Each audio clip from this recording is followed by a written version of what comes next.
You walk past the vineyard and blueberries and hops, you come down to this, what we call the camping area.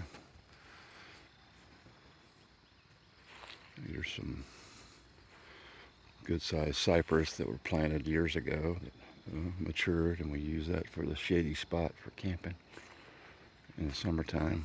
And you get 100% shade. It's pretty nice. It leads out to the other drive, the gravel drive. And the creek runs all along this side here. It's all mature bamboo forest right there. And the creek just runs along that side there. And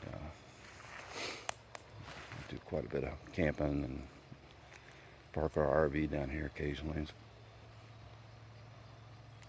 very peaceful.